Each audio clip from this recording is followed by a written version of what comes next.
나의 멍에는 매기 쉬우니 너희 영혼이 쉼을 얻으리. 너희 영혼이 쉼을 얻으리.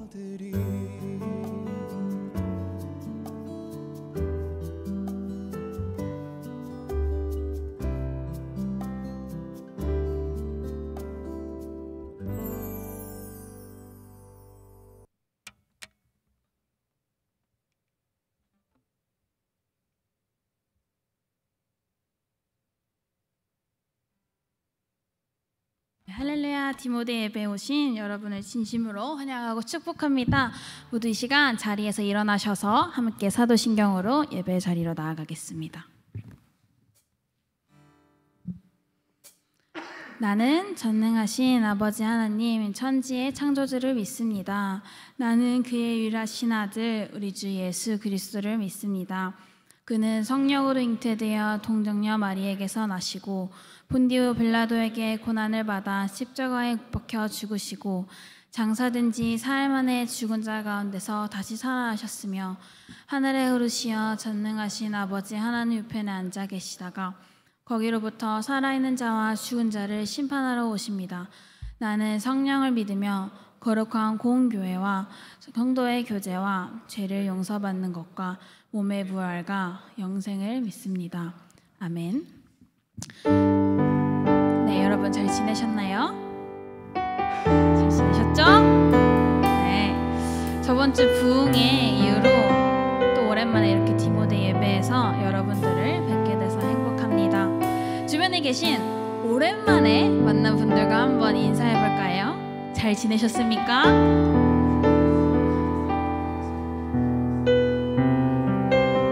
네, 오늘 예배를 마치고서도 오랜만에 만난 분들과 함께 즐거운 교제의 시간이 되셨으면 좋겠습니다. 오늘 찬양하실 때는 고난 중에서도 담대함으로 나아갔던 그 사도 바울의 마음을 저희가 묵상해봤으면 좋겠는데요. 언제 어디서나 함께 하시는 그 주님을 의지하면서 세상으로 나아가는 우리가 되길 소망합니다. 함께 전심으로 찬양하며 나아갑시다.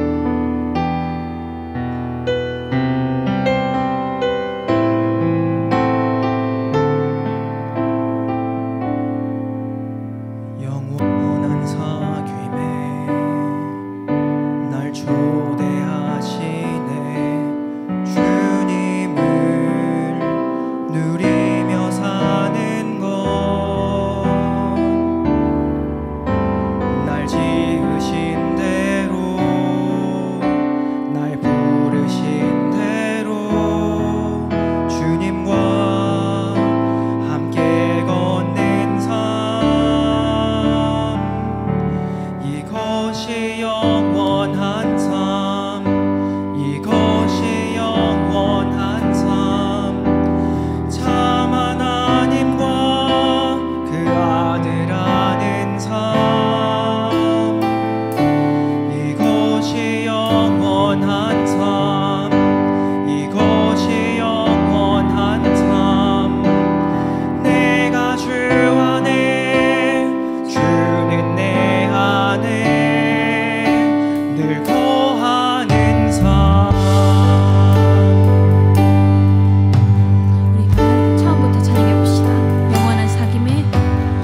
주님 안에서 항상 함께 거하는 우리가 되길 원합니다.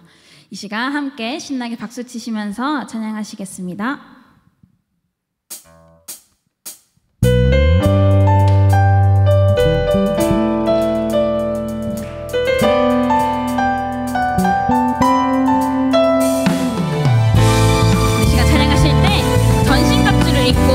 바울의 담대함으로 나아가길 원합니다.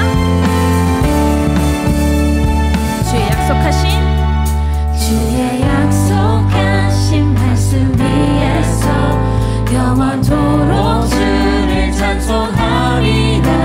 소리 높여 주께 영광 돌리며 약속 믿고 굳게 서리라. 다시 한 번 더 주의 약속하신 말씀 위에서 세상 염려에게 엄습할 때에 말씀으로 인성 싸워 이기며 약속 믿고 굳게 서리라. 성령의 검을 들고 구원의 투구를 쓰고 믿음의 방패와 진리의 뒤로 말씀 위에 굳게 서리라. 성령의 검을 들고 구원의 투구를 쓰고 곧 하나님의 말씀을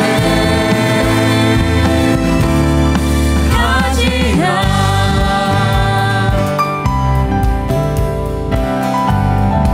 이번엔 3절에 가서 찬양합시다. 주의 약속하신 말씀 위에서 영원하신 주의 사랑이 믿고 성령으로 힘써 싸워 이기며 약속 믿고 굳게 서리라. 주의 약속하신 말씀 위에서 성령 인도하는 대로 행하며 주님 말씀 항상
구원의 줄을 쓰고 믿음의 방패와 진리의 뒤로 말씀 위에 굳게 서리라. 성령의 검을 들고 구원의 줄을 쓰고 보좌로 임해 말씀을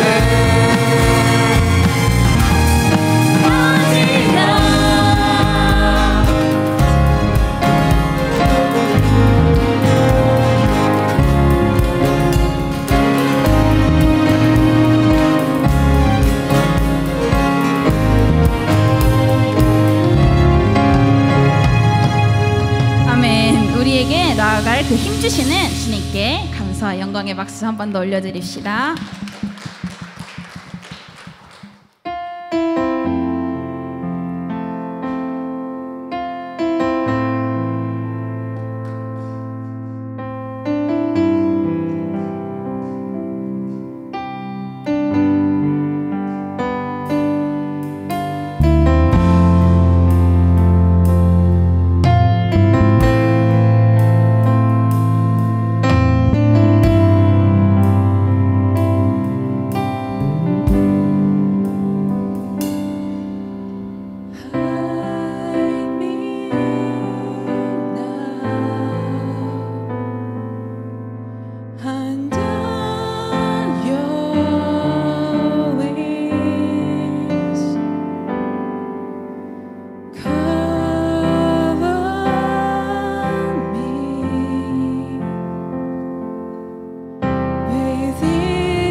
하나님 아버지, 오늘 이 자리에 함께 모여 예배 드릴 수 있게 하심에 감사드립니다. 이 시간 저희의 시선이 온전히 주님께로 향하고 저희의 마음을 주님의 은혜로 가득 채워주셔서 서로를 격려하며 자라가는 믿음의 공동체가 될 수 있도록 해주세요. 새로운 지체들도 따뜻하게 환영받고 서로 다름 속에서 말씀으로 하나가 되는 디모데가 될 수 있도록 해주세요. 전쟁과 재난, 고통 가운데 있는 이들에게도 하나님의 위로와 회복을 더해주시고 또한 한국이 새로운 지도자 아래에 하나님께서 보기 합당하신 방향으로 나아갈 수 있도록 인도해 주세요. 교회 안의 모든 사역들을 위해 기도드립니다. 예배를 위해 섬기는 손길들 위해 언제나 함께하여 주셔서 지치지 않는 능력과 은혜 부어주시고 BBS 가운데에서도 함께하셔서 아이들뿐만 아니라 교사들까지 모두가 말씀 안에서 기쁨과 믿음이 넘치게 해주세요. 아마존 선교를 다녀온 이들의 건강과 안전을 지켜주신 것 감사드리며 그들의 걸음을 통해 우리 안에도 선교의 열정을 부어주셔서 저희의 삶의 자리에서 복음을 전하는 사람들로 자라가게 해주세요. 마지막으로 김인 목사님께 지혜와 능력을 더하셔서 전하시는 말씀이 성령의 인도하심으로 깊이 새겨지게 하시고 말씀을 따라 살아가는 삶을 살 수 있도록 인도해 주세요. 모든 것 감사드리며 우리 주 예수 그리스도의 이름으로 기도드립니다. 아멘.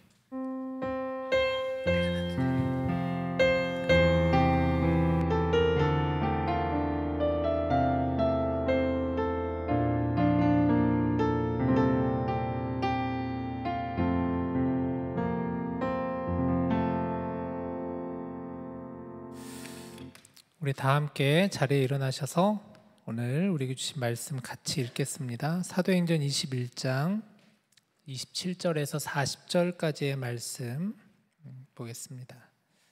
제가 한 절, 여러분들 한 절 같이 교독합시다. 제가 먼저 이렇게 읽을게요.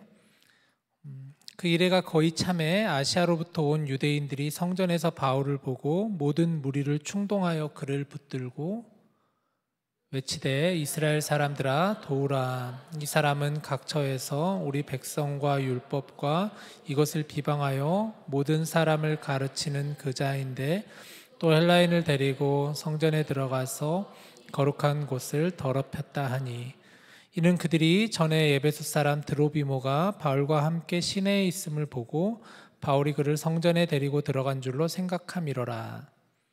온 성이 서동하여 백성이 달려와 모여 바울을 잡아 성전 밖으로 끌고 나가니 문들이 곧 닫히더라.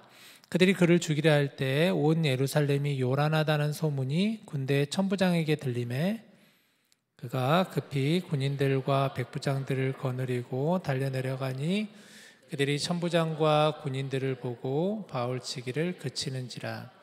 이에 천부장이 가까이 가서 바울을 잡아 두 쇠사슬로 결박하라 명하고 그가 누구이며 그가 무슨 일을 하였느냐 물으니 무리 가운데서 어떤 이는 이런 말로 어떤 이는 저런 말로 소리치거늘 천부장이 소동으로 말미암아 진상을 알 수 없어 그를 영내로 데려가라 명하니라.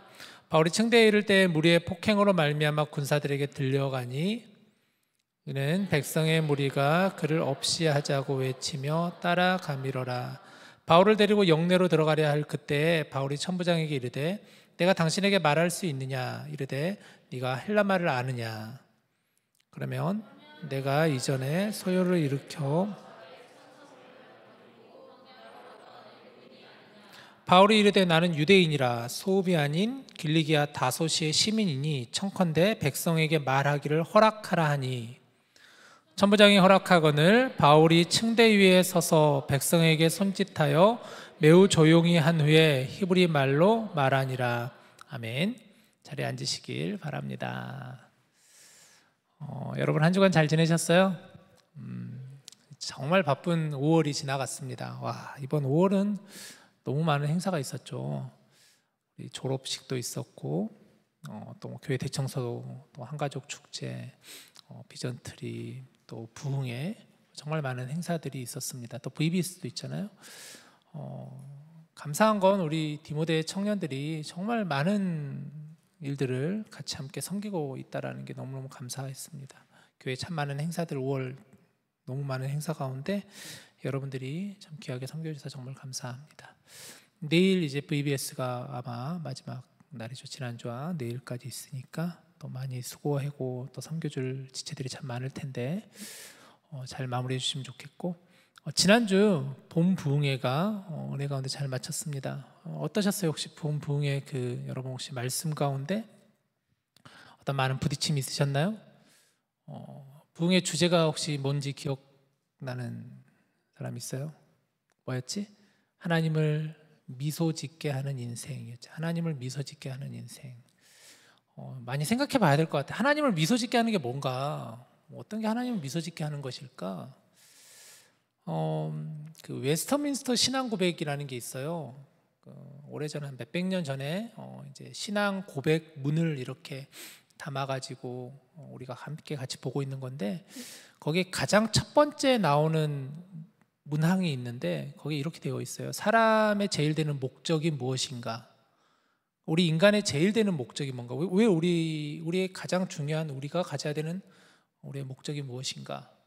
답은 이렇게 되어 있어요. 우리 사람의 제일 되는 목적은 하나님을 영화롭게 하는 것이며 영원토록 그를 즐거워하는 것이다 라고 그랬어요. 다시, 사람의 제일 되는 목적은 하나님을 영화롭게 하는 것이다. 하나님을 영화롭게 하는 것이다. 하나님께 영광을 올려드리는 것이다. 그리고 영원토록 하나님을 즐거워하는 것이다. 하나님을 영원토록 미소짓게 하는 것이다 라는 것이거든요. 우리가 이번 부흥회를 통하여서 목사님 받은 말씀 가운데 하나님을 미소짓게 하는 게 무엇인가를 앞으로 우리가 많은 기도 제목을 가지고 갔으면 좋겠다 싶어요. 어떤 게 하나님을 미소짓게 하는 것일까? 우리 아까 하연자매 기도해 준 것처럼 지난 화요일 날 한국에서는 대선이 마쳤습니다. 이제 새로운 지도자가 선출이 되었죠. 개표 결과를 보면서 다른 건 둘째치고 정말 많이 분열되어 있다라는 생각이 참 많이 들어요. 늘 드는 생각이지만 지역 갈등이 굉장히 심하고 또 세대 간의 갈등도 너무너무 심한 것 같고 차이가 너무 심하고 또 젠더 간의 갈등도 너무너무 심하지 않나. 우리나라뿐만 아니라 사실 미국도 마찬가지고 전 세계가 다 갈수록 더 그런 영향들이 너무나 많은데 우리가 같이 하나됨으로 미래를 향해서 한 걸음 한 걸음 걸어 나가야 되지 않을까. 그래서 한국을 위해서 여러분 많이 기도해 주시고 또 미국을 위해서도 이 땅을 위해서도 많이 기도해 주시길 바랍니다. 자, 오늘은 이제 사도행전 16번째 시간이에요. 여러분, 사도행전을 우리가 지금 보는데 사도행전을 읽으면서 어떤 생각이 드나요? 뭔가 도전이 되시나요? 사도행전을 보면서 나도 정말 사도들과 같이 성령님께서 일하심을 믿고 의지하며 한 걸음 한 걸음 나아가겠다라는 그런 다짐과 어떤 도전들이 여러분 마음 가운데 생기시나요? 사도행전에서 많은 분량을 차지하는 인물이 누굴까요? 사도 바울이죠. 사도 바울이 사도행전 9장에 등장해서 28장까지 굉장히 중심되는 인물로 사도 바울이 자리 잡습니다. 우리가 지난 시간에 이제 사도 바울의 선교여행 1차, 2차, 3차 여행에 대해서 3주간에 걸쳐서 나누었고, 보면서 여러분 사도 바울의 그 선교 여행의 특징, 사도 바울 선교의 특징을 몇 가지로 제가 정리해드렸는데 혹시 기억나시나요? 5가지 정도로 정리했었는데 다시 한번 리뷰하자면, 첫 번째는 뭐였냐면 사도 바울은 도시 중심의 선교를 했었다. 도시 중심의 선교였다. 바울의 선교여행을 보면은 바울은 그 지역에서 특별히 도시 중심을 지역으로 찾아다녀서 그곳에서 복음을 전거했다. 왜 그랬을까요? 많은 사람들이 살고 있었기에, 많은 사람들에게 복음을 증거하기 위해서였겠죠.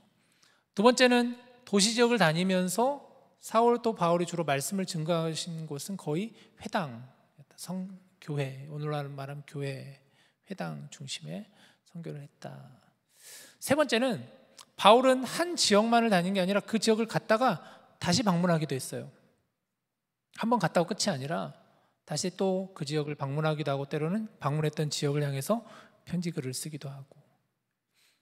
그리고 네 번째는 바울은 자비량 선교였다고 그랬어요. 자비량 선교다. 바울은 사도행전 보면은 사도 바울은 브리스길라 아굴라 부부와 함께 천막을 같이 치고 걷는 그런 생활을 하면서 스스로 벌어서 또 이렇게 선교를 하는 그런 좀 어찌 보면은 얽매이지 않는 그랬던 선교 사역이었다.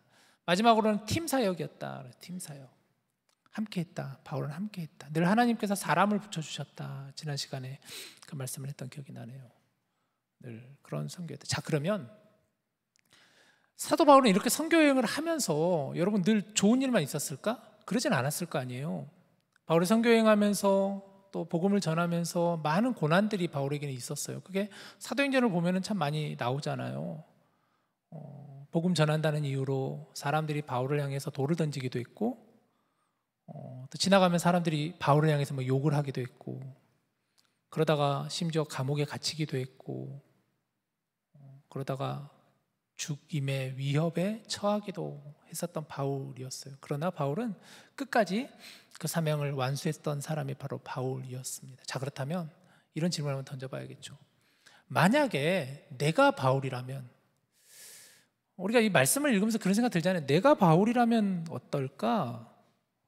여러분 어떠신 것 같아요? 만약에 여러분이 바울이라면, 여러분이 바울이라 그래서 여러분이 만약에 바울과 같은 선교행을 다니면서 복음을 전하면서 이런 고난과 또 죽음의 위협과 사람들에게 욕을 먹고 사람들이 나를 향해서 반대하고 이런 일을 당한다 그러면 여러분이라면 어떻게 하실까요?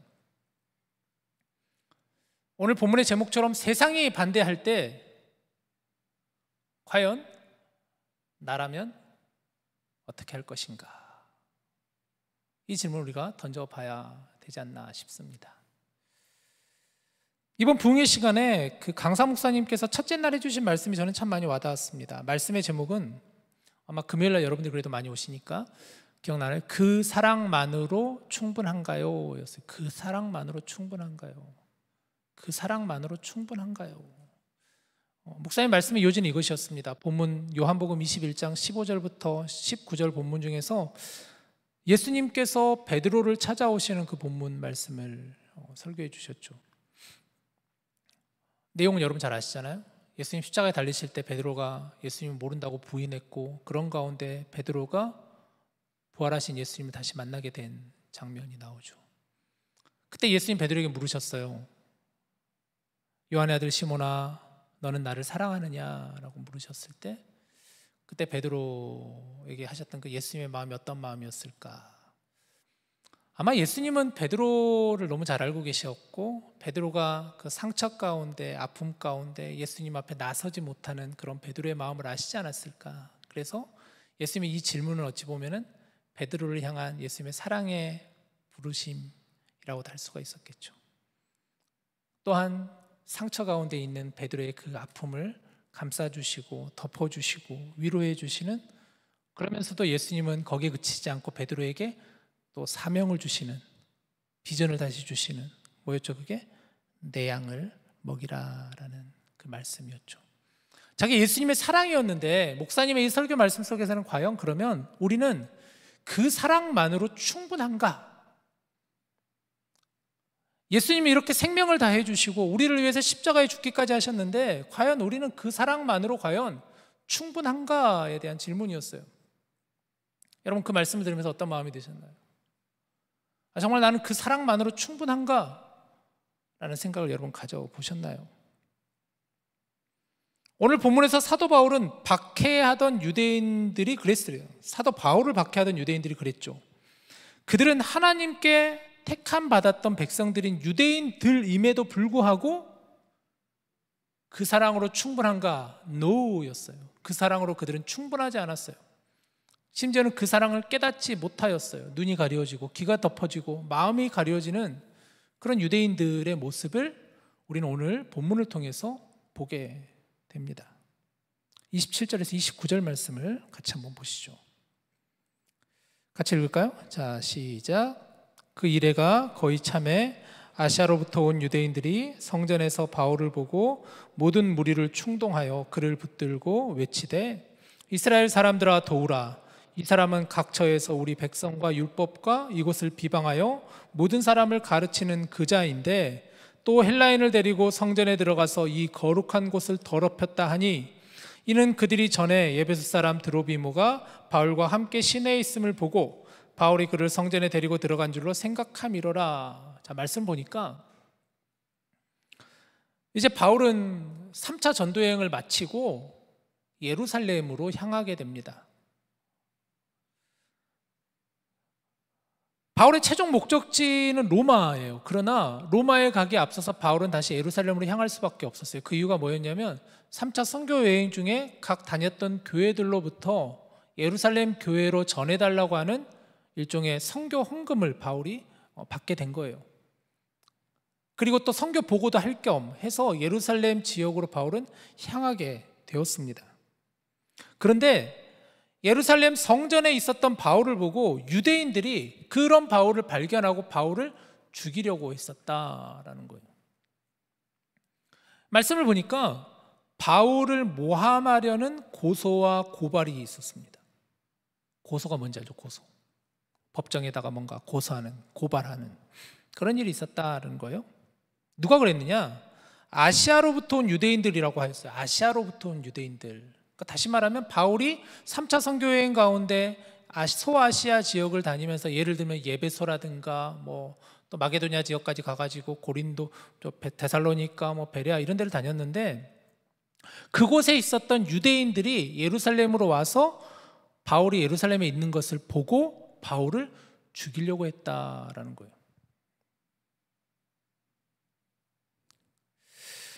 바울의 3차 선교 여행지인 예배소에서 바울은 약 3년 가까이 복음을 전하였는데 그 가운데 또 많은 열매도 있었지만 많은 반대도 있었어요. 많은 박해가 있었어요. 당시 예배소 하면 어떤 곳이냐면 예배소 하면 굉장히 큰 해상 도시인데 예배소 하면 특징 중에 하나가 굉장히 큰 우상 신전이 있는 곳이 바로 예배소라는 지역이었다고 해요. 대표적인 신전이 아데미 신전이면서도 아데미 신상을 만들었던 굉장히 어마어마한 그런 신상을 만들고 또 거의 우상을 숭배하는 그런 지역이 바로 예배소였다고 해요. 근데 바울이 그 예배소에서 복음을 전하면서 이런 복음을 전했어요. 당시 예배소에서는 우상을 만들어 가지고 판매하는 판매자들이 많았거든요. 은으로 만든 우상, 아데미 신상을 만들어서 판매하는 사람들이 있었는데 바울이 복음 가운데 이런 복음을 전했어요. 여러분들이 손으로 만든 그 신이 과연 정말 살아있는 하나님일까요? 사람의 손으로 만든 신이 과연 정말 살아있는 신일까요?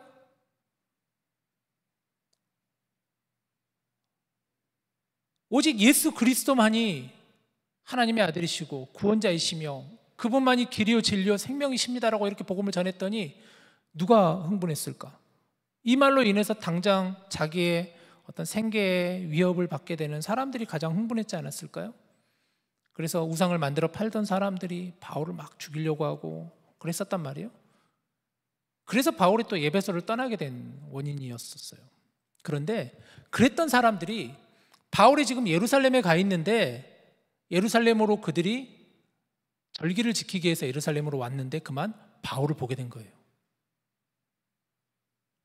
그동안 도망가서 보이지 않던 그 바울이 예루살렘에서 그만 바울을 보게 된 거예요.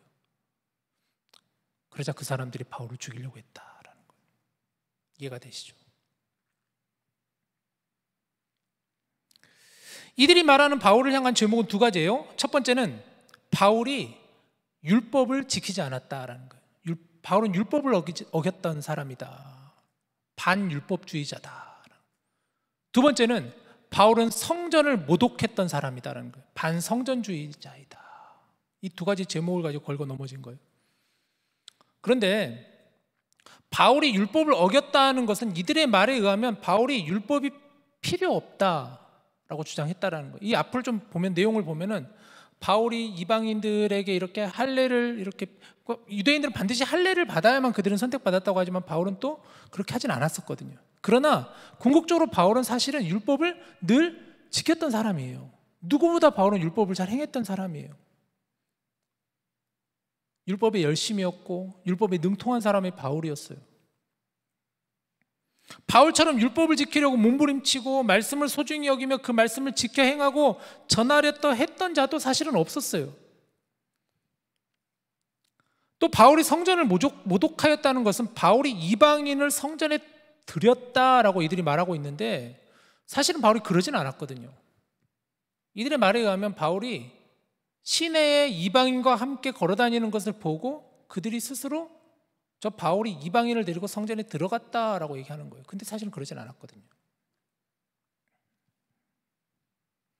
즉 다시 말하면 이들은 바울을 죽이기 위해서 거짓 고발을 하고 바울을 없애기 위해서 누명을 씌운 것이었어요. 그렇다면 이 사건이 주는 메시지가 뭘까? 지금 오늘 이 본문을 보면서 이 사건이 주는 메시지가 무엇일까? 저는 이 말씀을 이렇게 읽고 묵상하면서 특별히 예수님이 많이 묵상이 되었습니다. 예수님도 복음을 전하시며 정말 많은 고난을 당하셨잖아요. 3년 동안 예수님은 공생의 기간 동안 많은 사람들에게 예수님은 사랑을, 섬김을 몸소 실천하시고 보여주셨죠. 병든 사람들을 고치시고 가난한 사람들과 함께 그들과 함께 그 길을 걸어가시고 또 그들과 함께 식사하시고 어린 아이들을 품에 안으시며 가난한 자, 병든 자, 고아와 과부된 자들과 예수님과 함께 하시며 그 사랑을, 하나님의 사랑이 어떤 사랑인가를 몸소 보여주셨던 분이 예수님이셨잖아요. 그리고 그런 이들에게 예수님은 비전을 심어주셨어요. 예루살렘에 입성할 때만 하더라도 수많은 사람들이 그래서 도열했어요. 호산나 다윗의 아들이여 하면서 종려나무 가지를 들면서 나귀 타고 들어오신 예수님을 향해서 그들은 반갑게 맞이하면서 열광하였어요. 하지만 예수님께서 로마 병사들에게 잡히시게 되고 십자가에 달리시자 그들은 이제는 오히려 예수님을 죽이려고 했던 사람들이었어요. 오히려 반대로 예수님을 죽이려고 앞장섰어요. 예수님을 향해서 십자가를 들고 가시는 예수님 향해 돌을 던지고 침을 뱉고 십자가에 매달라라, crucify 외쳤던 사람들이었어요. 예수님은 그렇게 사랑을 주셨는데 그들은 예수님을 오히려 핍박하고 예수님을 박해하였어요. 심지어 십자가에 달려 죄인된 그들을 위해 죽으시기까지 하였는데, 우리를 위해 죽으시기까지 하셨는데 그 사랑만으로 충분하지 않았던 것이었죠. 여전히 사람들은 복음을 거부하였습니다. 여전히 사람들은 반대하였습니다. 여러분, 이것은 마치 세상의 방식과도 같아 보이지 않나요? 세상의 방식은 뭘까? 복음이 전해지는 곳에 세상의 방식은 복음을 거부하지 않나요, 혹시? 박해하고 탄압하는 것은 아닌가요? 세상의 방식은 은혜를 원수로 갚는 것처럼 보여지지 않나요? 선을 베풀었는데 오히려 악으로 갚는 모습들이 더 많이 보여지지 않나요? 아니면 최소한 받은 만큼만 돌려준다는 것이 세상의 방식. 그래서 give and take라는 말이 있잖아요. 나 받은 만큼 주는, 받은 만큼 돌려주는 것이죠. 악을 선으로 갚는 일, 여러분 세상의 방식으로서 과연 그것을 볼 수가 있나요, 우리가? 악을 선으로 갚는다라는 것 거의 없죠. 거의 볼 수가 없습니다. 누군가 나에게 선을 행하였는데 누군가 나에게 상처를 주고 누군가 나에게 힘든 했을 때 과연 세상의 방식은 똑같이 갚아주는 그게 세상의 방식 아닌가요? 왜 그럴까? 세상은 사단의 지배권에 놓여 있기 때문이겠죠?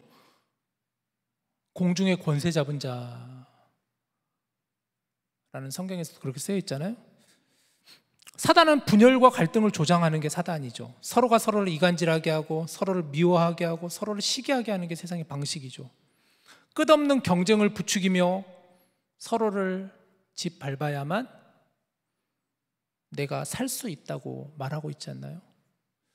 우리가 이번 이런 선거들 보면은 여실히 느껴지지 않아요? 막 보면 상대방을 비방해야 되고 조그마한 잘못 있으면 그거 어떻게 해서든 꼬투리를 잡아가지고 그걸 가지고 막 공격을 해야 되고, 없는 것 뒤집어 씌우기도 하고, 마치 오늘 바울에게 그랬던 것처럼 거짓된 고소하고 고발하고 서로가 서로를 미워하고. 어디 선거뿐인가요? 우리가 살아가는 세상 자체가 그런 방식을 계속해서 요구하고 있는 것 아닌가요? 사단은 우는 사자와 같이 호시탐탐 그 틈을 노리는 것처럼 정말 그 틈 조금만 있으면 그 틈을 어떻게 해서든 비집고 들어가서 그 틈을 더욱더 벌리려고 하는 게 세상의 방식과도 같아 보입니다. 자, 바울을 반대하여 그를 거짓 고소하였던 유대인들은 그래서 바울을 어떻게 했을까? 오늘 본문 30절에 32절 우리 같이 읽읍시다. 시작. 온 성이 소동하여 백성이 달려와 모여 바울을 잡아 성전 밖으로 끌고 나가니 문들이 곧 닫히더라. 그들이 그를 죽이려 할 때 온 예루살렘이 요란하다는 소문이 군대 천부장에게 들림에 그가 급히 군인들과 백부장들을 거느리고 달려 내려가니 그들이 천부장과 군인들을 보고 바울 치기를 그치는지라. 말씀 보니까 예루살렘이 어떠했다고요? 온 성이 소동하였다라고 성경은 그렇게 말씀하고 있죠. 지금 바울이 사람들에게 잡혀서 사람들이 바울을 죽이려고 하는 그 상황을 이렇게 묘사해요. 온 성이 소동하였다. 그러니까 얼마나 많은 사람들이 바울을 핍박하고 바울을 죽이려고 하는지를 우리는 느껴지는 장면이죠. 사람들이 바울을 막 죽이려고 달려드는 거예요. 이 사람 저 사람 달려들어서 바울을 잡고 멱살을 잡고 머리채를 잡을 수도 있겠죠 아마. 그리고 그런 바울을 성전 밖으로까지 끌고 나갑니다. 질질질질 끌고 나갑니다. 이것도 참 웃겨요. 거룩한 성전 안에서 피를 흘려 성전을 더럽게 할 수 없다는 이유였던 거예요. 자신들이 저지르는 죄는 생각하지 않고 바울에게 거짓 고소로 거짓 고발로 죄를 뒤집어 씌우는 모습이 정말 가관입니다. 문들이 곧 닫히더라라는 말은 마치 상징적인 의미로 다가오죠. 그래서 그들이 바울을 죽이려고 할 때 천부장이 이 소문을 듣습니다. 성경에 보니까 온 예루살렘이 요란하다라고 했는데 천부장은 로마에서 파견 나온 로마 군대의 지도자였어요. 당시 굉장히 나름 지위가 있는 사람이 천부장이었어요. 그러니까 이게 보통 백부장 그 있잖아요. 모세 그 보면 지도자들을 세울 때 모세가 10부장, 백부장, 천부장 그 보면 천부장이라는 것은 1000명을 지도할 수 있는 그런 책임자를 천부장이라고 하는데, 이 로마에서 파견 나온 천부장이라는 사람이 이 예루살렘이 소동하는 것을 듣게 되니까 그 사람이 개입한 거예요. 이 사건에서 이제 왜 그랬을까? 아마 자칫 예루살렘에 소동이 일어나면 자신에게 피해가 가지 않을까 싶어서였겠죠. 본인은 지금 로마에서 파견 나온 사람인데 내가 지금 통치하고 관할해야 되는 그 성에서 소동이 일어났다는 것은 자기에게 책임이 물을 수도 있으니까 개입 안 할 수가 없잖아요. 그래서 아마 천부장이 개입한 것처럼 보여져요. 그러니까 다시 말하면 천부장은 선한 마음으로 바울이 지금 당하는 일을 수습하려 했던 것은 아니었겠죠. 피해를 당하는 바울에게 관심이 있었던 것이 아니라 지금 이 소란스러운 사태를 어떻게 해서든 수습해야 하는 자신의 위치에 관심이 있었던 것으로 보여집니다. 그런데 신기하게도 바울은 정말 지금 절체절명의 위기 속에서 천부장에 의해서 목숨을 건지게 되었어요. 그렇죠? 말씀 보니까 그렇잖아요. 저 이 말씀을 보면서 이 상황 속에서, 이 타이밍 속에서 하나님께서 이 상황에서도 개입하시는구나. 이 상황에서 하나님께서 개입하시는구나라고 저는 묵상이 되더라고요.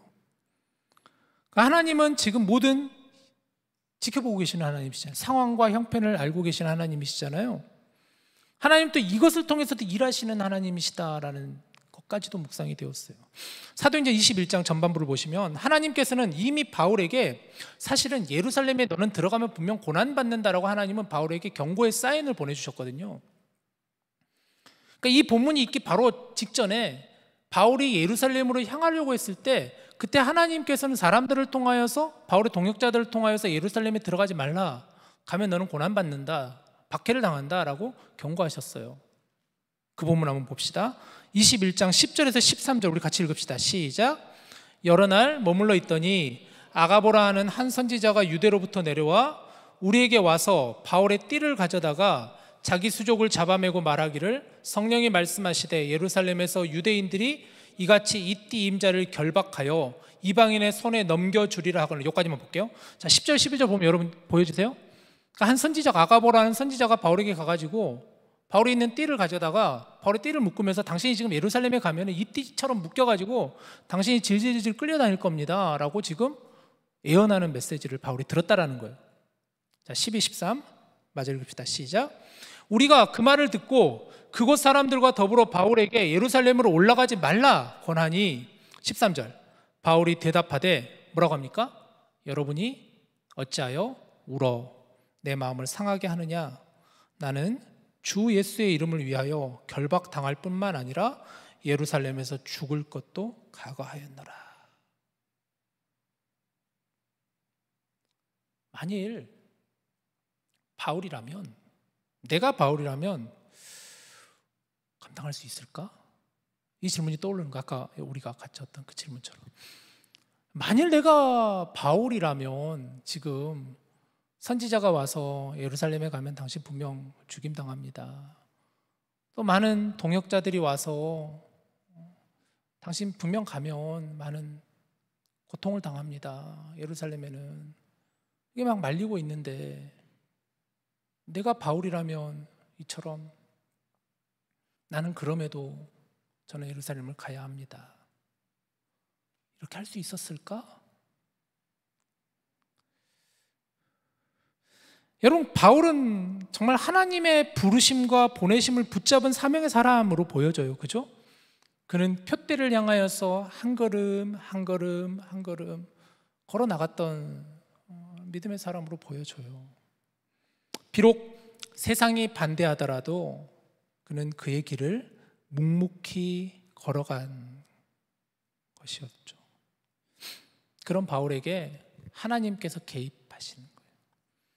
사실 하나님이 이미 바울과 함께 하셨죠. 그리고 하나님이 이 상황에서도 개입하시며 일하셨다라는 거죠. 유대인들은 악한 마음으로 바울을 대하려 하였습니다. 천부장도 선한 마음은 아니었잖아요, 사실. 그죠? 선한 마음으로 바울을 대한 것은 아니었어요. 그러나 하나님은 악을 선으로 바꾸신 분이세요. 악을 오히려 선으로 바꾸시는 하나님이셨다. 무슨 얘기냐? 이 일을 통해서 오히려 바울이 나중에 로마로 가게 되는 거예요. 우리가 이제 사도행전 뒷부분을 보면 바울은 이제 계속해서 신문 당하게 돼요. 고소고발 당해서 여기저기 끌려다니면서 신문하게 돼요. 신문을 받게 돼요. 그런데 그때마다 바울은 변론해요. 근데 그냥 변론하는 게 아니라 자기가 그냥 이런 어떤 것 사정을 얘기하는 게 아니라 오히려 그 자리를 바울은 복음을 전하는 도구로 삼아버려요. 그곳에서 여러분들이 못 박은 예수 그리스도가 정말 하나님의 아들이십니다. 그분만이 정말 예수 그리스도 복음이십니다. 그리고 바울은 나중에 오히려 로마로 뭐라 그래야 되나? 이 잡혀서 끌려가는 걸 뭐라 그래야 되죠? 후송되었다 그래야 되나? 죄수의 신분으로 오히려 로마로 향하게 되어버렸어요. 나중에는. 근데 사실 바울의 비전은 뭐였냐? 로마로 가는 것이었잖아요. 이렇게라도 바울은 로마로 가게 되는 거예요. 오히려 안전하게 로마로 인도되어 가는 것이죠. 이걸 보면서 야, 하나님은 원래 하나님이 선하신 분이시잖아요. God is good. 하나님 선하신 분이시잖아요. 선하신 하나님은 그래서 악을 선으로 다 바꿔버리시는 분이시구나.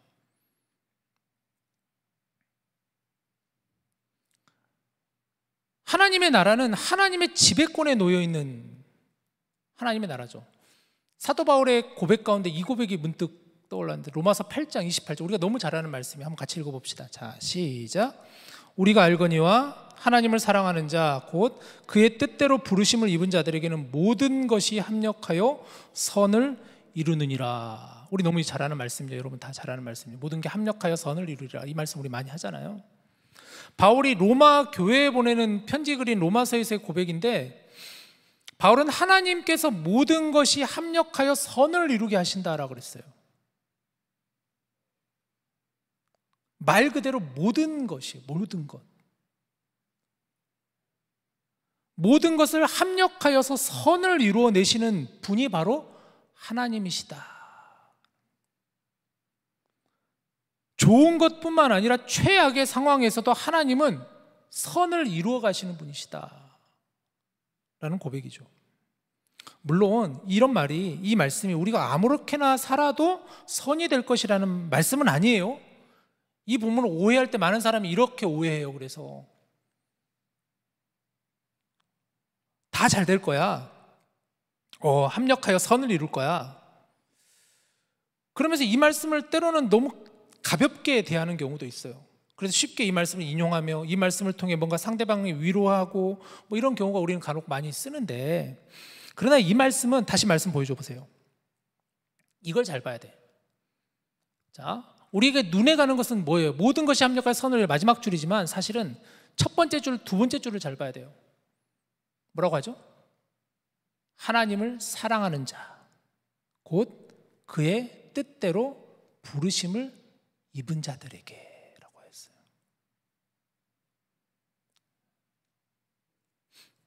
주어 부분을 잘 봐야 되는 것이죠. 하나님을 사랑하는 자, 하나님의 뜻대로 부르심을 입은 자들에게 모든 것이 합력하여 선을 이루게 하신다라는 거예요. 오늘 본문을 대하며 이 질문을 던져보았으면 좋겠습니다. 세상이 반대할 때, 세상이 과연 반대할 때, 세상이 나를 향하여서 때로는 너 왜 그렇게 살아? 너 왜 예수 믿으면서 그렇게 힘들게 살아?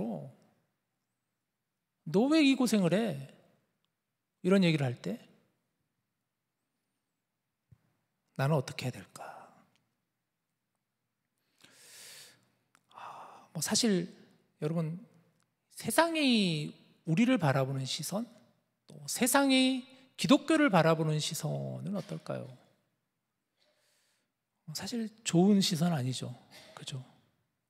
여러분 어때요? 학교 다니면서, 직장 생활하면서 나 예수님 믿는 사람이야, 나 크리스천이야, 나 그리스도인이야, 이렇게 여러분 떳떳하게 말할 수 있나요? 그러면 어떻게 사람들이 반응하시나요? 많은 사람들이 박수 쳐주시나요? 와, 멋지다. 그러진 않잖아요, 많이. 보통 그냥 그래, 그러고 그냥 넘어가는, 저도 그럴 때 있거든요. 느껴지거든요, 가끔.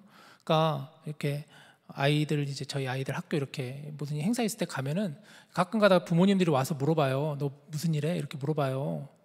그러면 저는 그렇다고 제가 거짓말할 수 없고 자신 있게 I'm a pastor. I'm Korean Presbyterian Church. I serve that. 막 이렇게 얘기를 해요. 저는 자신 있게. 그러면 사람들이 되게, 저는 그러면 와, 멋지다 이렇게 해줄 줄, 나는 그래도 웃으면서 이렇게 해줄 줄 알았는데 안 그러더라고요, 사람들이. 그냥 이렇게 쳐다보고 그냥 쑥 가버려요, 그냥. 그 느껴지는 것 같아요. 시선이 이렇구나. 우리 사회에서 기독교는 어떤가요? 많은 비난과 조롱의 대상이 되고 있잖아요. 물론 세상의 그런 소리들은 기독교 본질에 대해서보다는 정서적인 반감이 굉장히 큰 것처럼 보여져요. 그리고 또한 그리스도인들 가운데서도 많은 그리스도인들이 잘못을 저질렀어요. 말씀과 삶이 다르고 겉으로는 거룩한 척하지만 속은 세상과 전혀 다를 바가 없는, 오히려 세상보다 더한 모습처럼 보여질 때가 많죠. 그래서 분명히 회개할 부분이 참 많은 것 같아요. 그렇다면 우리는 어떻게 해야 될까? 오늘 말씀을 묵상하며 이 질문을 하다가 책이 한 권 떠올랐습니다. 그 책의 제목은 이것입니다. 세상이 기다리는 기독교. 세상이 기다리는 기독교. 최근에 얼마 전에 발간된 책인데요. 책 너무 좋더라고요. 스캇 솔주 목사님이 쓴 책인데 저는 이분 책을 좋아해요. 그 전에도 한번 인용을 했었는데 이 책 말고 다른 책을 선 안에 갇힌 인간, 선 밖의 예수라는 책을 한번 여러분에게도 여러 번 인용을 했던 기억이 나는데, 그분이 최근에 발간한 신간인데 세상이 기다리는 기독교라는 책이에요. 꼭 기회가 되면 꼭 한번 읽어보시면 좋겠다 싶어요. 이 책의 부제가 이래요. 1세기 그리스도인들처럼 세상을 감동시키다. 1세기 그리스도인들처럼 세상을 감동시키다.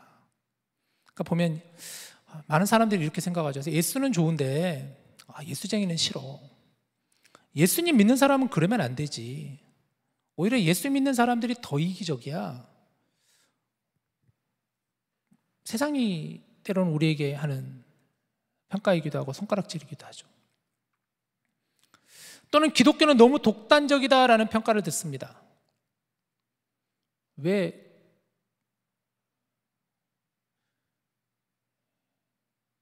그러는 거야?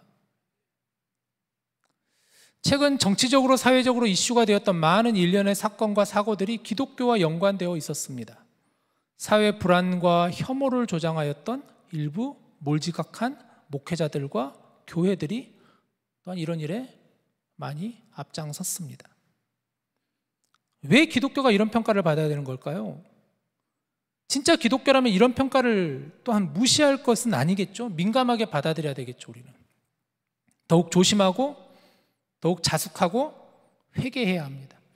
스스로를 철저히 점검하여 제대로 된 기독교를 보여줘야 합니다.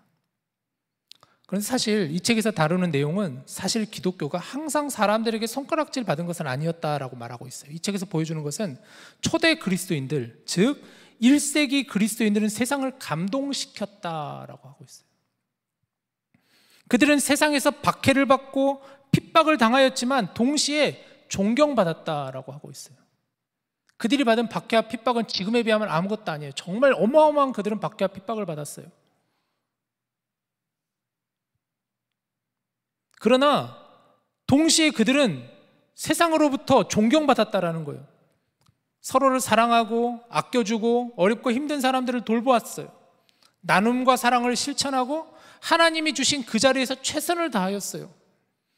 평범한 그리스도인들이 오히려 세상을 변화시켰어요. 이 내용이 이 책에 담겨 있어요. 어떻게 1세기 그리스도인들이 세상에 감동을 주었는가. 여기서 강조하는 메시지는 가장 진정한 신앙으로 돌아가라라고 말하고 있어요. 다시, 가장 진정한 신앙으로 돌아가라라고 하고 있어요. 믿음으로 아름다운 뭔가를 만들어내려는 사람들의 진정한 공동체에 참여하거나 그런 공동체를 만들어라라고 하고 있어요. 기독교는 기독교 본질답게, 그리스도인은 그리스도인 본질답게, 교회는 교회의 본질다워져야 한다. 그 가운데 하나님은 우리를 결코 내버려 두시지 않는다. 이런 메시지가 이 속에 계속 담겨 있습니다. 여러분, 세상 속에 기독교가 이래야 되지 않을까요? 세상 속에 그리스도인이 이래야 되지 않을까요? 성경은 우리 그리스도인들이 하나님의 부르심을 입어 세상으로 보냄받았다라고 말씀합니다.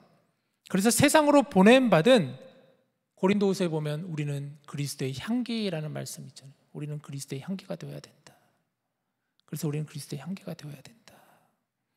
정말 책 제목 그대로 세상이 기다리는 기독교가 되어야 된다라는 것이죠. 말씀을 정리하죠. 우리는 사도행전을 계속 보고 있어요. 사도행전 시리즈의 주제를 영어 제목인 액츠라고 하였습니다. 우리는 세상을 향해 나가야 되는 거예요, 여러분. 나아가셔야 돼요. 나아가셔야 돼요. 우리는 세상을 향해 나아가셔야 돼요.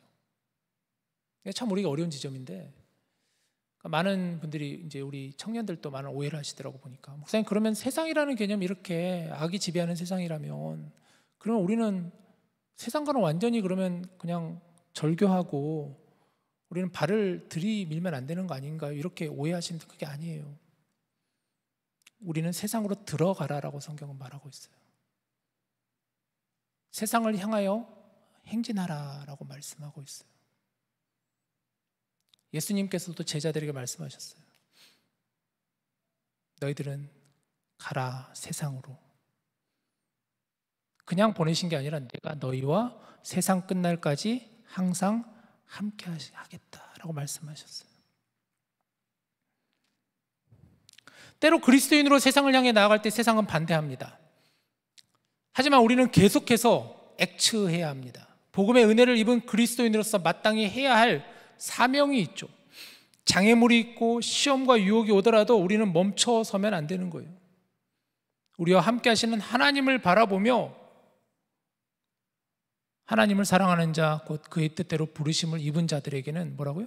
모든 것이 합력하여 선을 이루리라 하시는 그 말씀을 붙잡고 우리는 한 걸음 한 걸음 묵묵히 여러분의 지금 있는 그 자리에서 한 걸음씩 한 걸음씩 나아가셔야 하는 것이에요. 오늘 특별한 시간을 갖는데요, 지난주 화요일 아마존 비전 트립을 다녀온 우리 디모데 3명의 형제가 있었습니다. 이번에 총 10분이 비전 트립을 참석했는데 그중에 우리 디모데 청년, 우리 태용이, 그리고 윤서 형제, 그리고 우리 현준, 이렇게 3명이 참석을 했습니다. 특별히 이 시간 우리 장태용 형제가 나와서 이번에 아마존 비전 트립 다녀왔던 간증을 제가 부탁드렸어요. 그래서 이 시간 잠깐 나와서 우리 간증하는 시간을 갖도록 하겠습니다.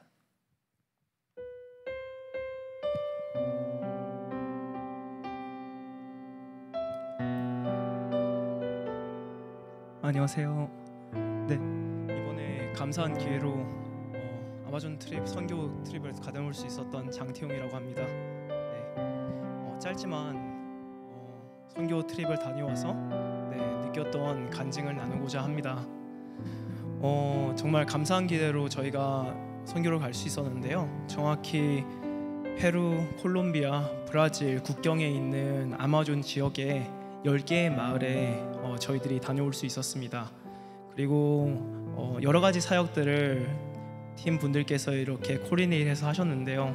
저는 윤서 형제와 현준 형제와 같이 BBS 팀에서 아이들과 율동, 무언극, 그리고 그림 그리기 등등으로 예수님의 사랑, 아름다우심을 나눌 수 있었습니다. 정말 좋았습니다.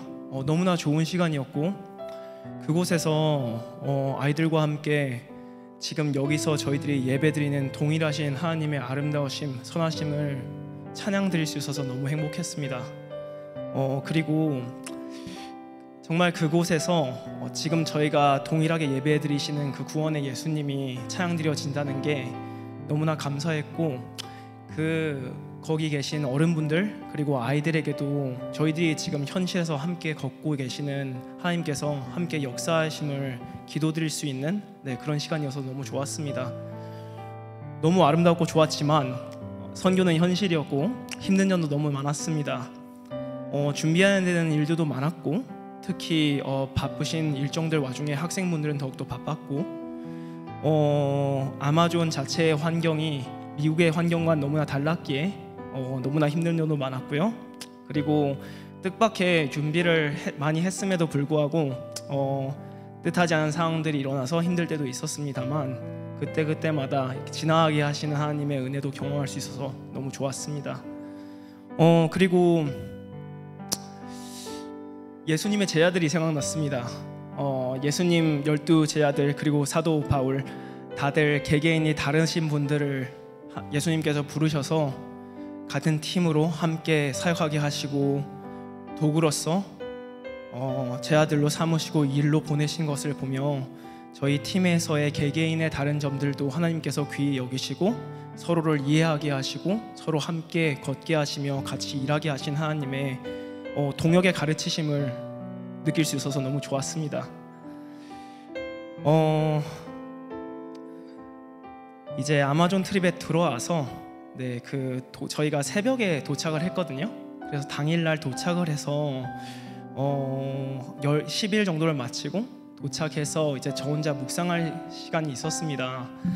그래서 묵상을 하는데 제가 부족해서 이런 생각이 들었을지도 모르겠습니다만 트랜스페런트하게 나누자면 저희가 율동을 하고 무언극을 하고 그림그리 등을 하면서 아이들과 예수님의 사랑을 나눴는데 제가 이제 돌아와서 피곤한 과정에서 기도를 드리면서 하나님 앞에서 기도를 드릴 때는 부족하게도 부끄럽게도 탄식이 나왔습니다. 왜냐하면 제가 어릴 때 생각했던 선교랑 너무나 달랐기 때문이죠. 저는 어렸을 때 제가 만약에 전문 직종이 되면 예수님께서 하셨듯이 사람들을 치유하고 사람들에게 죽을 사람을 살리고 그런 거창한 일을 할 줄 알았어요. 아니었습니다. 저는 거기서 아무것도 할 수 있는 게 없었고 제가 할 수 있는 건 결코 안 귀한 일이 아니지만 율동, 찬양, 저의 일과는 관련이 없는 것들을 하며 하나님의 사랑을 나누었습니다. 부끄럽게도 저 혼자야 묵상할 때 그것이 부끄럽게 여겨졌습니다. 하찮게 여겨졌습니다. 그때 하나님의 음성이 들린 것 같아요. 그거 아니라고. 그때 저에게 말씀하신 것은 너의 오병이어는 무엇이냐 였습니다. 하나님께서 너의 떡 5개와 물고기 2개가 무엇이냐고 물으셨습니다. 그리고 너의 삶의 주인이 누구냐고 물으신 것 같아요. 그때 예수님을 다시 묵상했습니다. 최초의 선교사이신 예수님을 생각했습니다. 모든 보좌를 내려놓고 이 땅에 오셔서 구원의 역사를 쓰시기 위해 자기 자신을 주시기 위해 이 땅에 선교하러 오신 예수님을 묵상했습니다. 그리고 그 예수님이 이렇게 말씀하시는 것 같았어요. 제가 돌아와서 집을 정리하며 쉬는 그 당일날에 첫 번째, 너의 오병이어는 무엇이냐? 무엇을 챙길 것이냐? 두 번째, 아가서의 말씀이 떠올랐어요. 사랑하는 자야, 나와 함께 가자. 물고기 2개, 오병 떡 5개 챙겨서 사랑하는 자야, 나와 함께 가자. 내가 저 사람들 사랑한다고, 갈 사람이 필요하다고, 너의 자리에서 너의 그 자리가 선교지라고, 다른 데로 갈 수도 있지만 너의 모든 곳에 있는 곳이 예수님의 사랑을 전할 수 있는 선교지란다 라고 말씀하신 것 같았어요. 여러분의 오병이어는 무엇입니까? 저는 오병이어가 무엇인지 그때부터 묵상하기 시작한 것 같습니다. 개개인의 삶에 오병이어, 그 2가지 물고기와 5개의 떡이 다 다를 것 같아요. 하지만 그 작은 것을 귀히 여기시며 미소 지으시는 하나님 앞에서 그것을 드리며 저희들 삶의 자리에서, 각각의 삶의 자리에서 목사님께서 설교하신 것처럼 슬프게도 그리스도인이라는 게 자랑으로 여겨지지 않을 수도 있을 때 정말 예수님의 아름다우심을 진정으로 전할 수 있는 선교사가 되기를 저희 소원합니다.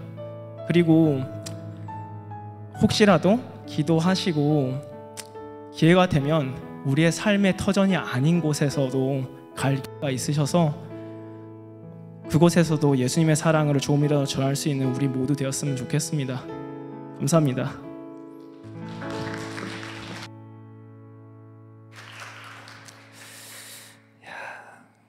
우리 태용 형제에게 부탁을 잘 한 것 같네요. 간증을 너무 잘 해주셨는데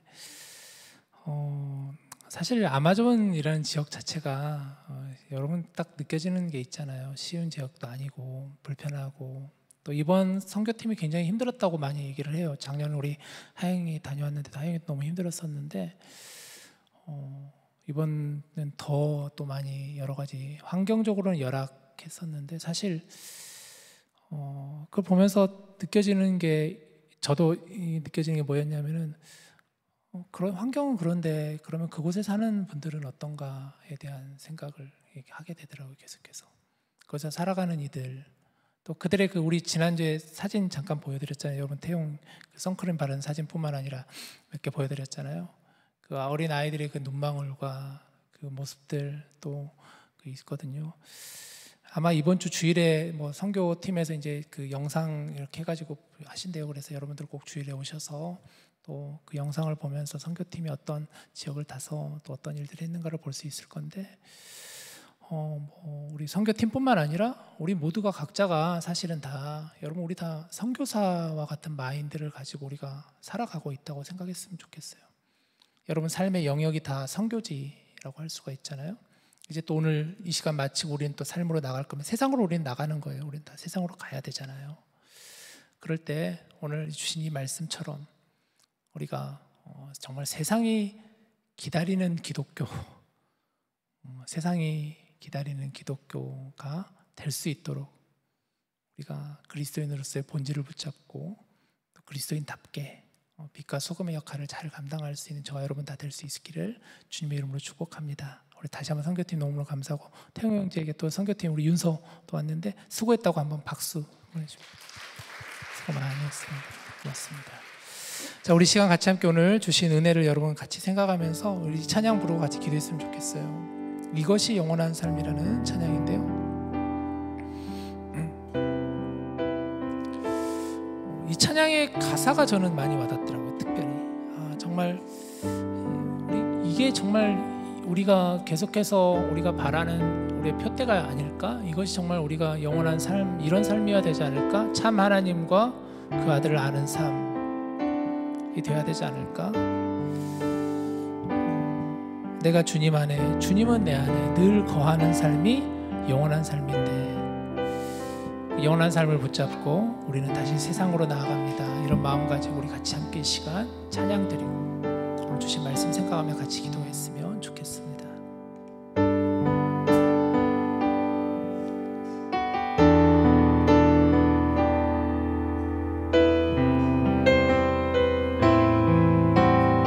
우리 같이 고백할까요? 영원한 사귐에 날 초대하시네. 주님을 누리며 사는 것,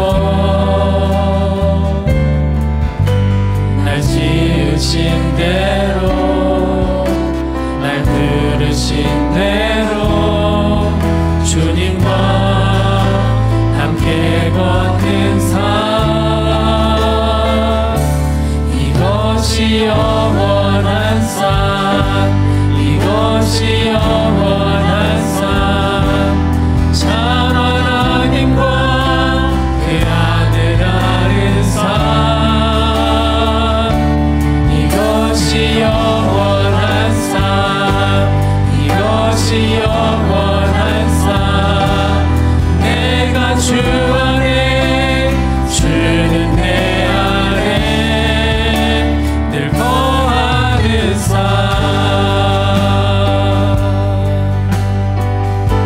다시 고백해볼까요?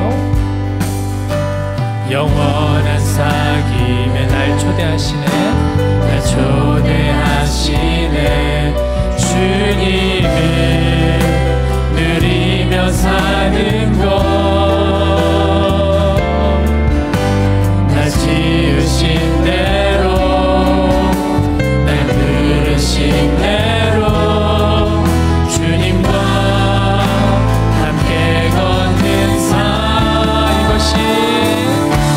이것이 영원한 삶, 이것이 영원한 삶, 참 하나님과 그 아들 아는 삶, 이것이 영원한 삶, 이것이 영원한 삶, 내가 주 안에 주는 내 안에, 이것이 영원한 삶, 이것이 영원한 삶, 이것이 영원한 삶, 참 하나님과 그 아들 아는 삶, 이것이 영원한 삶, 이것이 영원한 삶, 내가 주 안에 주는 내 안에 늘 거하는 삶.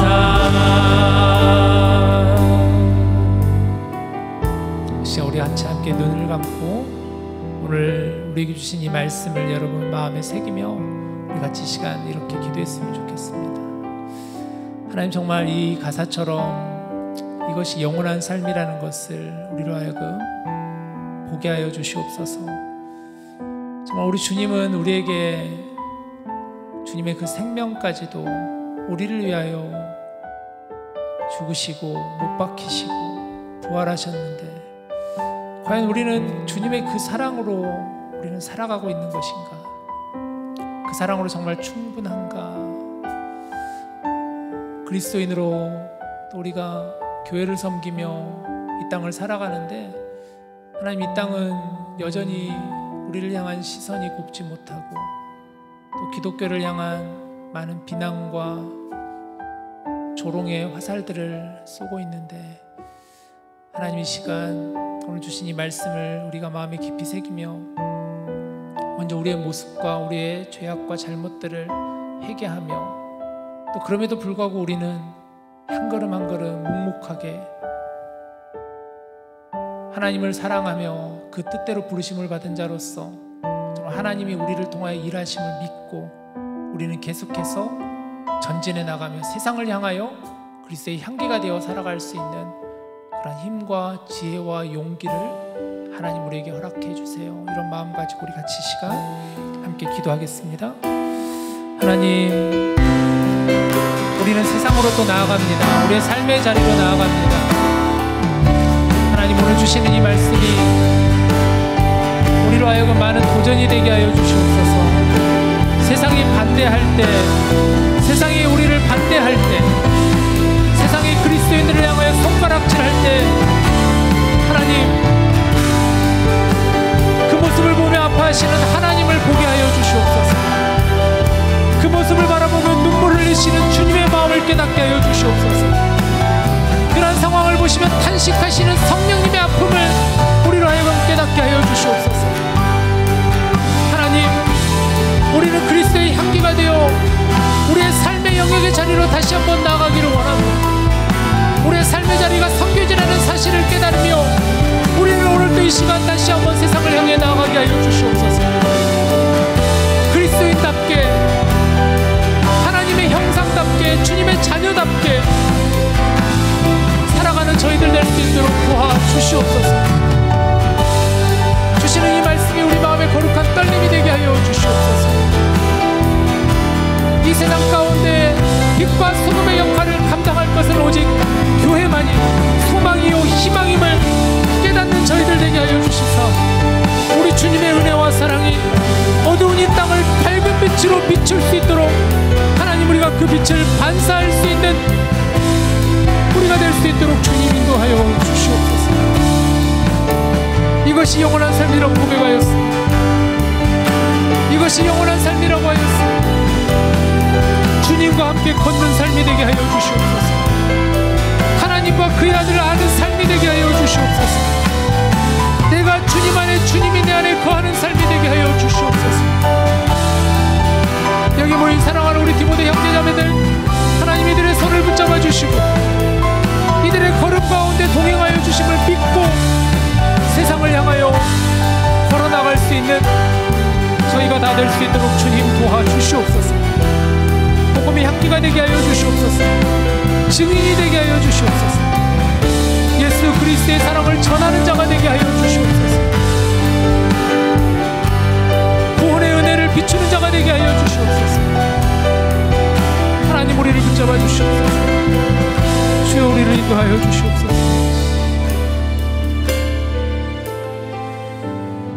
이 시간 특별히 하나님, 우리가 하나님의 마음을 깊이 묵상하는 자들이 되게 하여 주시옵소서. 이 땅을 향한 하나님의 시선을 바라보는 자가 되게 하여 주시옵소서. 분열되고 갈등 가운데 그 틈을 비집고 들어가는 사단의 그 발걸음과 사단의 유혹과 속삭임 가운데 흔들려 하는 이 땅을 하나님 바라보시는 하나님의 마음을 저희들 하면 깨닫게 하여 주시옵시고, 오늘 주시는 이 말씀을 붙잡고 우리 각자의 삶의 영역으로 다시 들어가게 하여 주시옵소서. 예수 그리스도의 향기가 되어 복음의 증인이 되어 이것이 영원한 삶이라는 것을 고백하며 세상을 향해 나아가는 우리 디모데 다 되게 하여 주시옵소서. 특별히 오늘 선교 간증으로 귀한 은혜를 나눈 우리 태용 형제, 그리고 선교팀, 또 우리 선교팀이 섬겼던 아마존 지역들, 10개의 마을을 다니며 그 복음을 전했던, 그 씨를 뿌리고 사랑을 전하였던 그 지역에 있는 많은 이들이 정말 하나님의 깊은 은혜를 누리며 하나님의 나라를 이루어가며 살아갈 수 있는 우리 귀한 형제들 자매들 되게 하여 주옵소서. 이 모든 말씀 우리 주 예수님의 이름으로 간절히 기도드립니다. 아멘. 이 시간 우리 함께 다 같이 일어나셔서 우리 준비한 예물을 이 시간 하나님께 올려드리겠습니다.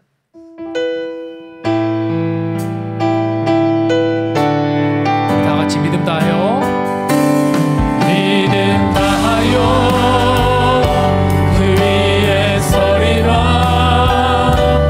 하나님의 나라는 무너지지 않으리. 믿음 다하여 그 나라 세워나리라. 주님 곧 오실 때까지, 주님 곧 오실 때까지. 오늘 또 우리의 예배를 받으신 주님을 찬양합니다. 하나님, 6월 첫 주가 시작되었습니다. 이제 본격적인 여름을 맞이합니다. 이번 여름 기간 동안 우리들에게 정말 풍성한 은혜를 허락하여 주시옵소서. 여기 모인 디모데 지체들 한 사람 한 사람을 우리 주님의 선한 손으로 안수하여 주시고, 지난 한 주간 지친 이들을 위로하시고 새 힘을 공급하여 주시사 오늘 주신 말씀처럼 세상이 기다리는 기독교를 세워가는 자들 되게 하여 주옵소서. 믿음으로 아름다운 뭔가를 만들어내려는 진정한 공동체가 우리 디모데가 되게 하여 주시고, 그리스도의 향기가 우리 가운데 차고 넘치게 하여 주옵소서. 이 시간 준비한 예물을 올려드립니다. 예물이 쓰여지는 곳마다 주님의 은혜가 드러나게 하여 주옵소서. 우리 주 예수님의 이름으로 감사드리며 기도합니다. 아멘.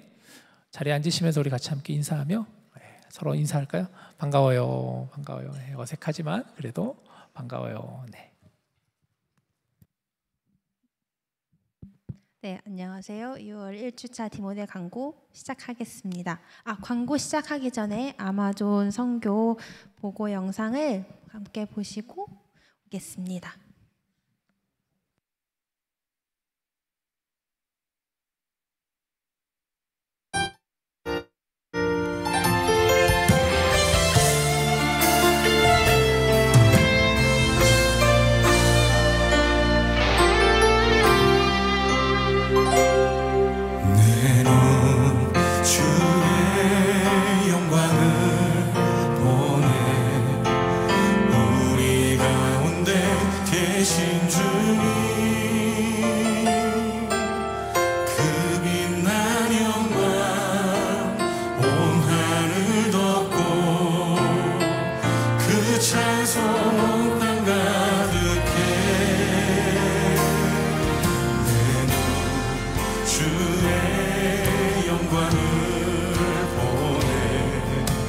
찬송 가운데 서신 주님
일하시는 주님 앞에 더 큰 박수 올려드립시다.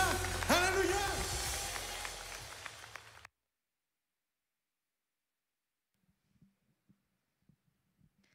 선교 일정 동안 함께해 주신 모든 선교 팀원들과 또 함께해 주신 하나님께 다시 한번 감사드립니다. 네. 다음 장 넘겨주세요. 네, 지난주 KBCM 본붕예를 잘 마쳤습니다. 다음 장 넘겨주시면 사진이 있는데요. 네, 함께해 주셔서 감사합니다. 오늘 예배 후 목장 성경 공부 모임이 있습니다. 문의하실 내용이 있으시면 백다인 자매님께 문의해 주세요. 그리고 매주 수요일마다 무스타워 2-580에서 중보기도 모임이 진행되고 있습니다. 그리고 또 매주 토요일 아침 9시에 줌 또는 현장에서 큐티 나눔 모임이 진행되고 있는데요. 다음 주 모임은 없으니 이 점 꼭 참고해 주세요. 그리고 다음 주 디모데 예배는 김인 목사님의 휴가로 정영환 담임 목사님께서 설교를 해주십니다. 그리고 또 파더스데이 주일 2부 친교 도우미를 구하고 있는데요. 6월 15일 주일 1부 예배 후 또한 2부 예배 후 함께 해주실 섬김이들을 찾습니다. 목장 단톡방으로 구글 폼이 나갈 텐데요. 꼭 구글 폼으로 신청해 주세요. 그리고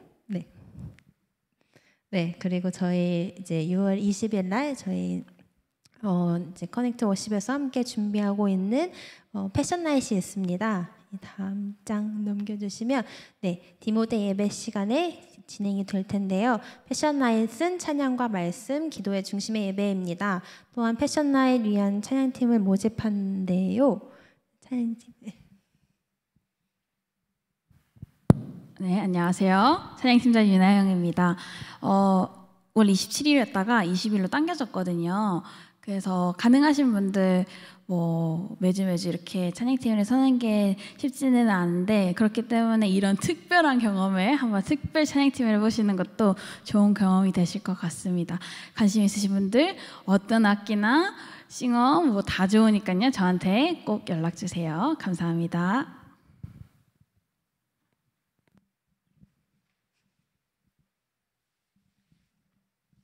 네, 안녕하세요. 중보기도부장 이충만이라 합니다. 드디어 기도 파트너가 다시 돌아왔습니다. 박수.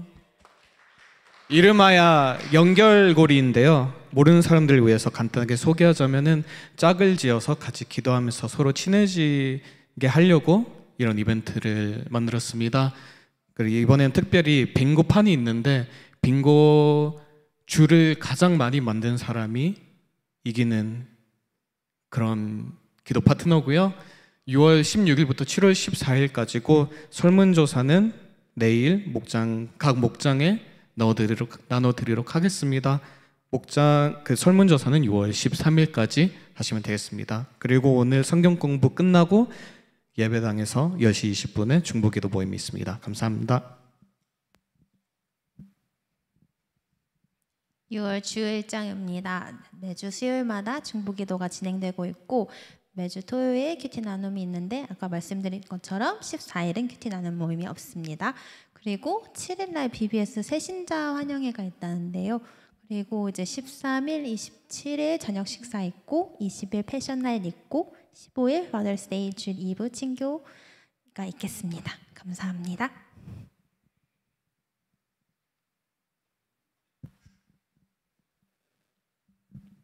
안녕하세요. 오늘 디모데에 새로 오신 분이 두 분 계신데요. 정우빈 형제님 그리고 이바다 자매님, 잠깐 자리에서 일어나 주실 수 있으신가요? 다 같이 박수로 환영 부탁드립니다. 디모데에 오신 걸 환영합니다. 끝나고 저한테 오시면 더 자세한 안내해 드리도록 하겠습니다. 그렇다면 이제 디모데 동그라미를 만들어 주세요.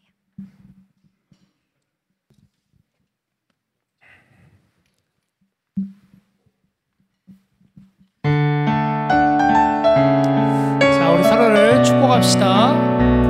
저기 밖에 계시는 분 다 들어오시고 같이 함께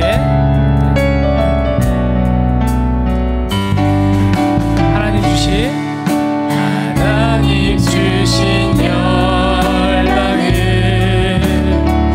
치유하는 거룩한 꿈을 꾸는 당신은 세상이 감당치 못한